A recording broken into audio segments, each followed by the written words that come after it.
Hello friends, super magic રસોઈમાં મિત્રો હું આપનું સ્વાગત કરું છું। આજે આપણે જે ચાંદીના કાળા પડી ગયેલા વાસણને એકદમ ચમચમકતા કેવી રીતે કરવાને એનો વિડીયો હું તમારી સાથે શેર કરું છું, એ પણ ઘરગથ્થુ જ રીતે। તો તમને ચોક્કસ આ વિડીયો ગમશે, ગમે તો લાઈક કરજો, શેર કરજો અને સબસ્ક્રાઈબ કરવાનું તો ભૂલતા જ નહીં। અને નવા મિત્રો બાજુમાં રહેલું બેલ આઇકનને પણ પ્રેસ કરજો, જેથી કરીને લેટેસ્ટ વિડીયોની માહિતી તમને મળતી રહે। તો મિત્રો જુઓ, આ આપણે લક્ષ્મીજીના પગલાં છે એ કેટલા કાળા દેખાય છે, તમને ખ્યાલ આવી જાય છે? એકદમ કાળા થઈ ગયા છે। જુઓ, આ ઓરિજિનલ છે। અને આ આપણે બાળકોને પાવાનું જે હોય ને દવાનું, એ પણ એટલું જ કાળું પડી ગયું છે। અને આ ઘૂઘરો છે એ પણ એટલો જ કાળો પડી ગયો છે। જુઓ, આ બધા જ વાસણ, ગ્લાસ છે, આ બધું જુઓ એકદમ ખરાબ થઈ ગયું છે। તો આપણે એને કોઈ પણ જાતનું બહાર ધોયા વગર ઘરે જ કઈ રીતે ચમકતા કરવાની એનો હું તમને શેર કરું છું। તો એના માટે પહેલાં તો આપણે ગેસ ઓન કરીને અને પાણી મૂકશું। તો આ રીતે આપણે ગેસ ઓન કરવાનો, અને એમાં આપણે આ જેટલા વાસણ છે ને ડૂબે ને એટલું પાણી આપણે લેવાનું છે।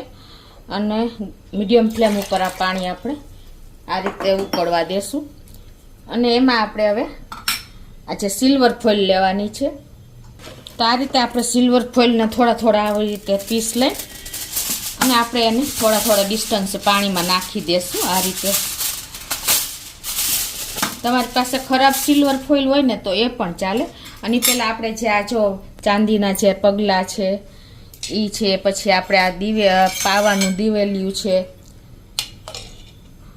અને આ ઘૂઘરો, એ બધું જ કાળી થઈ ગયેલી વસ્તુ છે ને આપણે આમાં મૂકી દેશું।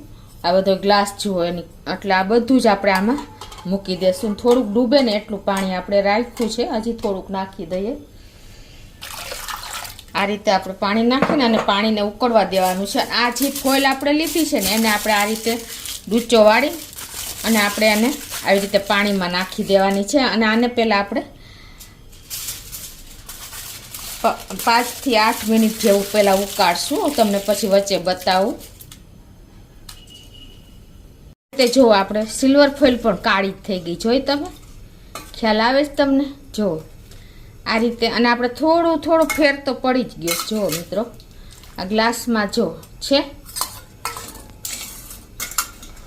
જો મિત્રો। અને એકાદા બે વસ્તુમાં કદાચ ફેર ન પડે ને તો આ રીતે તમારે ઉકાળ્યા પછી મિત્રો તમારે શું કરવાનું છે કે આ પગલાં છે ને જો એ સેજ હજી કાળા લાગે, સેજ જ લાગે છે,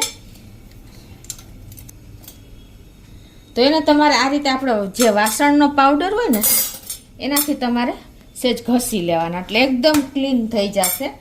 અને એકદમ આ 15 મિનિટ, 15 નહીં પણ 10 મિનિટ જેવું ઉકળું છે, પણ તમે આ ઉકળું ને એટલે એકદમ જુઓ એ ક્લીન જ થઈ ગયું હોય। ખાલી તમારે કપડેથી લૂછો ને તો પણ થઈ જશે, અને એમ તમારે કપડેથી ન લૂછવું હોય તો આ રીતે જુઓ થઈ ગયા ક્લીન છે ને મિત્રો।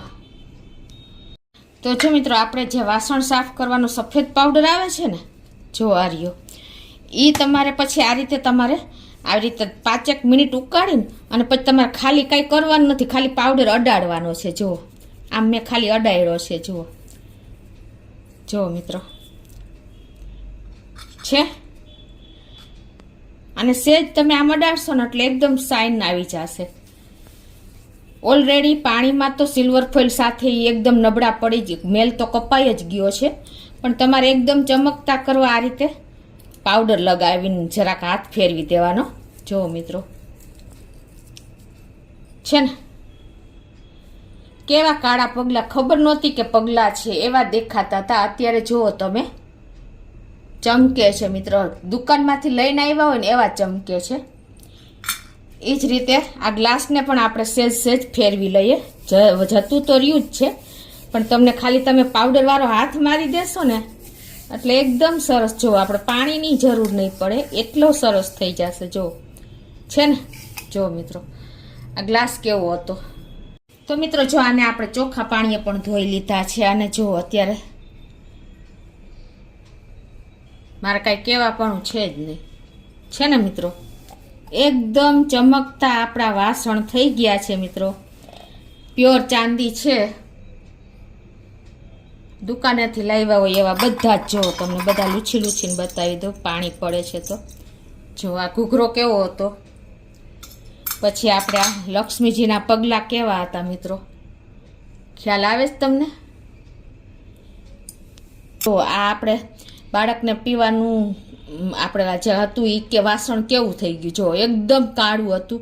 દુકાનેથી લાવ્યા હોય ને એવું થઈ ગયું. આ ફ્લાવર છે બધું જ એટલી સરસ વસ્તુ. તમારે આ રીતે ચાંદીનું તમારે વાસણ સાફ કરવું હોય ને તો તમારે દુકાને નહીં દોડવું પડે. અને આમાં જુઓ તમને કચરો પણ બતાવી દો. જુઓ મિત્રો આ ફોઇલ પણ કાળી થઈ ગઈ છે અને તળિયે મેલ જુઓ છે ને મિત્રો, એકદમ આપણું લોયાની કન્સિસ્ટન્સી તમને ખ્યાલ આવી જતી હશે. 8 મિનિટ મેં ઉકાળ્યું છે, પછી સેજ પાવડર વાળો હાથ મારી દીધો મિત્રો. તો પણ આપણા આવા સરસ વાસણ થઈ જતા હોય દુકાનેથી લઈ આવ્યા હોય એવા ચમકતા, તો પછી બીજું આપણે શું જોઈએ મિત્રો. એકદમ આપણે મેં તમને પહેલાં બતાવ્યા હતા ને અત્યારે જુઓ મિત્રો, તો તમને ચોક્કસ આ વિડીયો ઉપયોગી થશે મિત્રો. ગમે તો લાઈક કરજો, શેર કરજો અને સબસ્ક્રાઈબ કરવાનું તો ભૂલતા જ નહીં.